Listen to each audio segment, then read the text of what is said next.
সতীর্থে বর্তমানে 999 জন মুসলমান শুধুমাত্র শুকর এবং কুকুর গোস্তকে হারাম মনে করে, আর জাগতি হারামকে হারাম মনে করে না। কয়টা প্রমাণ লাগবে? নাম ধরে ধরে প্রমাণ করে দিতে পারবো আমি, কিন্তু নাম ধরলে ফেতনা সৃষ্টি হয়ে যাবে, বিপদ হয়ে যাবে। এই জন্য আল্লাহ পাক আমাকে এগুলো থেকে হেফাজত করুক। আমার তৌফিক ইল্লা বিল্লাহ ইনশাআল্লাহ। শয়তানকে আমরা জায়গা করে দিই যে কলব। এখন শয়তান, এবার আসুন শয়তান কোন কলব শয়তানে অসওয়াসা মুক্ত, কোন কলব শয়তানে অসওয়াসা যুক্ত নিয়ন্ত্রিত। যে কলব আল্লাহ জিকিরে ব্যস্ত ওই কলব শয়তানে অসওয়াসা মুক্ত। যে কলব খালি, অর্থাৎ যে কলবকে আল্লাহ জিকির না শুধু দুনিয়াবি চিন্তা দুনিয়াবি ফিকির, সেই কলব শয়তানে নিয়ন্ত্রিত। মানুষের কলব দুইটা পজিশনে থাকে, মানুষের কলব দুইটা পজিশনে থাকে, হয় ফেরেশতাতে নিয়ন্ত্রিত না হলে শয়তানে নিয়ন্ত্রিত। ও যে কলব আল্লাহ জিকিরে লিপ্ত ওই কলব ফেরেশতাদের দ্বারা নিয়ন্ত্রিত। যে কলব খালি, অর্থাৎ কোনো জিকির আজকে না শুধু দুনিয়াতে ফিকির দুনিয়াবি জিকির শুধু, যে কলবে ওই কলব শয়তানে ওয়াসওয়াসা যুক্ত, ওই কলব শয়তানের নিয়ন্ত্রিত। যে কলব শয়তানের নিয়ন্ত্রিত, যে আদম সন্তানের কলব শয়তানের নিয়ন্ত্রিত, ওই আদম সন্তান যে কোনো কিছু করতে পারে, তার জন্য সব কিছু আমবাদ কুল্লু আহসান মিশন হুয়া লেশ হাসান আহসান মিশন হুয়া কুল্লু হারাম হ্যালো, কুল্লু হারাম হ্যালো। তার জন্য সকল হারাম তার কাছে মনে হবে ভালো সুন্দর, সকল হারাম।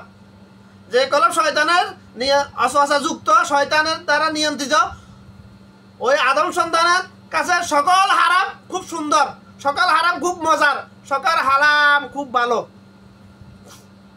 আর যে কলব আল্লাহ জিকিরে ব্যস্ত ওই কলব ফেরেশতাদের দ্বারা নিয়ন্ত্রিত, ওই আদম সন্তানের কাছে ছোট ছোট হারামে ওই রকম হারাম যেরকম শুকর এবং কুকুর গোস্ত হারাম মনে করছে ফিতি সকল মুসলমানগণ। এখন এবার দেখেন তো কয়জন দেখাতে পারবেন মুসলমান? মুসলমান দুই প্রকার, মুনাফিক মুসলমান, মুমিন মুসলমান। আমাদের আলেম ওলামারা বুজুর্গগণ ওয়াজ করতে বলছে, মানে একটা মনের একটা আনন্দ ফুর্তি উল্লাস করে যে পৃথিবীতে প্রতিদিন হাজার হাজার লোক মুসলমান হইতেছে, আর হাজার হাজার লোক মুসলমান হইতেছে ঠিক আছে, কিন্তু আসলে ঈমান আনতেছে ঠিক আছে, কিন্তু মুসলমান তো হইতেছে না, মুনাফিক বেশিরভাগ। যারা মুসলমানের জন্ম নিয়েছে তারাই বেশিরভাগ মুনাফিক, আর অন্য ধর্ম থেকে মুসলিম ধর্ম গ্রহণ করলেও কি না করলেও কি বাইরে। হ্যাঁ, কারণ কিয়ামত কখন হবে এটা মুনাফিকদের উপর নির্ভর করবে, মুনাফিকের উপর আল্লাহ পাক ইয়া করবে, এটা সেটিংস করবে। কিয়ামত কত দ্রুত কিয়ামত গঠিত হবে এটা মুনাফিকের উপর, কাফেরদের উপর নয়। কাফেরদের উপর নির্ভর করবে না এটা কখন কিয়ামত হবে। কিয়ামত তো মানুষের কর্মের উপর কুকর্মের উপরে নির্ভর করবে কখন হবে। মানুষের ঈমান, মুসলমানের ঈমান যত দ্রুত কমতে থাকবে, মুনাফিকে যত বেশি বাড়তে থাকবে তত দ্রুত কিয়ামত সামনের দিকে আসবে। মানুষের ঈমান যত দ্রুত কমতে থাকবে, মুনাফিকে যত স্লোলি বাড়বে তত স্লোলি কিয়ামত সামনের দিকে আসবে। এই জন্য কিয়ামত কখন হবে কেউ জানে না, আল্লাহ পাক অ্যানাউন্স করে নাই, কিন্তু আল্লাহ পাক তো অবশ্যই জানে কিয়ামত কখন হবে।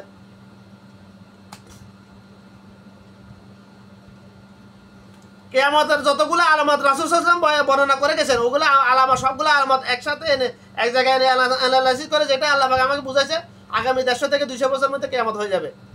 ওয়াল্লাহি আলাম, আল্লাহ হয়তো আরো আগেও হয়ে যেতে পারে, হয়তো আরো পরে একটু পরেও হইতে পারে, তবে 500-1000 বছর নাই, এটা সত্য ইনশাআল্লাহ। তবে কিয়ামতের 500-1000 বছর নাই। রাসূল সাল্লাল্লাহু আলাইহি ওয়াসাল্লাম হাদিস যে আমার দুনিয়াতে আগমন আর কিয়ামত এতটুকু কাছে, এত নিকটে। যদি এরকম বলতো, এরকম দেখাইতো, তাহলে বুঝাইতো অনেক। রাসূল এই দুইটা আঙ্গুলের মধ্যে আমি ফাঁক করতে পারতেছি না, মনে করেন মিলিমিটার ফাঁক মনে করেন দুইটা আঙ্গুলের মধ্যে আছে। কিয়ামতের সবচেয়ে বড় আলামত হচ্ছে রাসূল সাল্লাল্লাহু আলাইহি ওয়াসাল্লামের দুনিয়াতে আগমন এবং রফাত মৃত্যু, এই দুইটা হচ্ছে সবচেয়ে বড় আলামত। ইসরাফিল আলাইহিস সালাম মুখে সিংহা নিয়ে, ইসরাফিল আলাইহিস সালামকে আল্লাহ সৃষ্টি করেছেন শুধুমাত্র সিংহায় দুটা ফু দেওয়ার জন্য।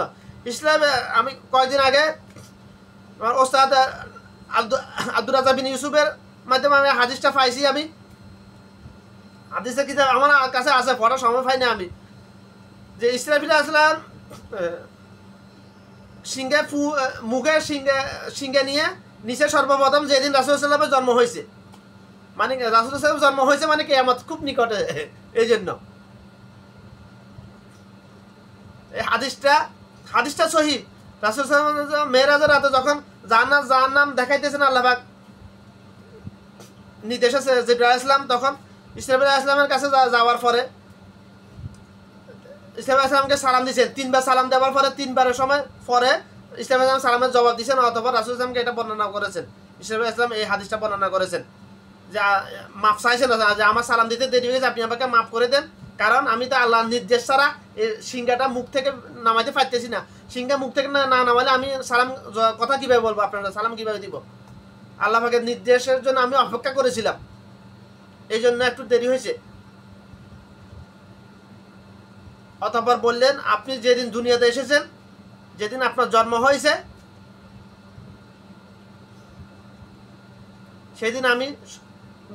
সেদিন থেকে আমি এই সিংহাটা মুখে নিয়ে বসে আছি, অপেক্ষা করতেছি আল্লাহর নির্দেশের অপেক্ষায়।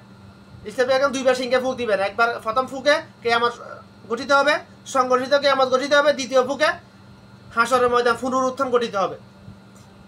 ওই যে হাদিস যে ইসলামে যখন ফু দিয়ে সবার ঘুম ভাঙিয়ে যাবে, কবরবাসী যারা জান্নাতি তারা তো ঘুমাইতেছে, তারা বলবে কেউ হাজার হাজার বছর ধরে লক্ষ লক্ষ বছর ধরে ঘুমাইতেছে, তারপরে বলবে আমার কে ঘুম ভাঙাইলো, এই মাত্র না ঘুমাইলাম আমি।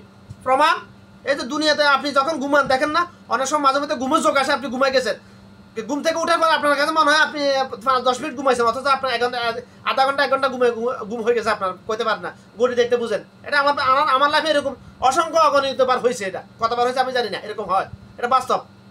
দুনিয়াতে আল্লাহ পাক আমাকে বুঝিয়ে দিছে যে কবরবাসীর ওই এটা বাস্তবতা, এটা যে কবরবাসী কেন বলবে যে আমি তো এইমাত্র ঘুমাইছি, কেন আমার ঘুম ভাঙাইলা, অথচ হাজার হাজার বছরে যে সর্বশেষ একেবারে সর্বশেষ মৃত্যু পর সে 40 বছর ঘুমাবে। 40 বছরকে দুনিয়ার সময় না, আখিরাতের সময়, ওয়াল্লাহি আলেম, ওটা বলার প্রয়োজন নাই। দুনিয়ার সময় ধরুন না, আপনি আখিরাতের সময় বাদ দেন না।